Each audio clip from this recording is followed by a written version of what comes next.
everyone, thanks for joining me here at Gearhead Grind. Today we're doing a review video on some head restraints. These are racing head restraints. They work for both on and off-road applications, and these are both the Necksgen neck restraints. Today I'll be doing the original Necksgen Rev, and I'll also be doing the Rev 2 Lite. Today we're doing this from the new storage space for the Gearhead Grind K&M X3. So excuse, it's not the best for both lighting and for sound, so bear with us.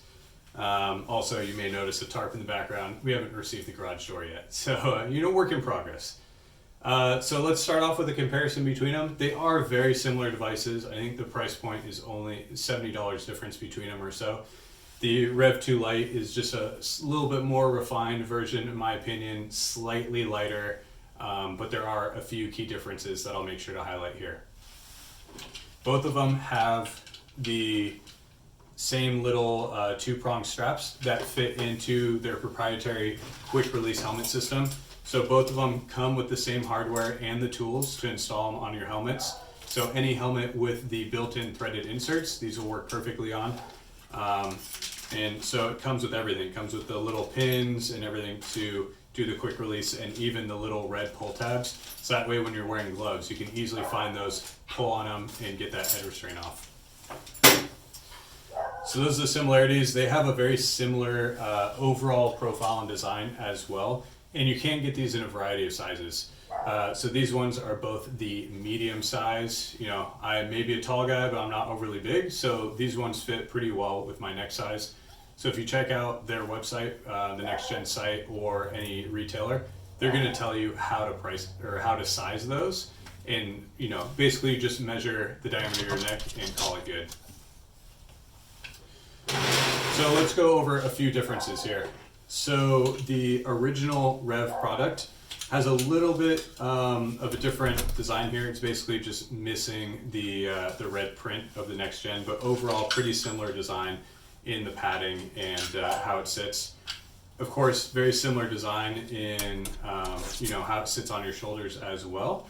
So one thing with this model, it's just a little bit beefier, and when you look at it, everything, basically with the Lite model, they just trim down some areas. The original Rev as well basically has this fully capped cover here, and that covers the nylon cording here. It still lets them both pivot so that when you're turning your head, it does allow you range of motion, so there's no issue there. So the main difference with the Necksgen Rev 2 Lite product is that it does have slightly more pronounced wings on the side to help capture that shoulder bar a little bit better. Sorry if you hear a few noises, my dog let herself in as well. It also has the red embroidery on the shoulder pad, but the overall design, as I mentioned, of the padding is very similar, so you're not going to see a difference there really. It then, of course, has this textured grip surface on the tops here of the wings, and that'll just help hold the harness a little bit better in there as it sits in, and just provide a little bit more grip so that it's not wiggling around or sliding as much. The back of the Rev 2 Lite is an open design, just helps save a little bit of weight. That shouldn't be any concern. I don't think there's a real reason to keep this protected, and as I mentioned before, it still slides side to side just perfectly fine. Looking at it overall, it's just a little bit more trimmed down in the design. They're a little bit more minimalist in the overall design, but it's just as rigid and just a hint lighter. So overall, if you're trying to save $70, you should be perfectly okay with this one. But if you're doing endurance racing, especially off-road, it's jostling around, every little bit helps, and this may just save you from a little bit more fatigue. Overall, pretty similar devices, both excellent devices. Make sure to get the one that fits you, and then make sure that you have a helmet with those side posts. If not, you're going to have to drill it and fit in, but at least it comes with all the hardware and the tooling to install these. So make the switch to real neck restraint.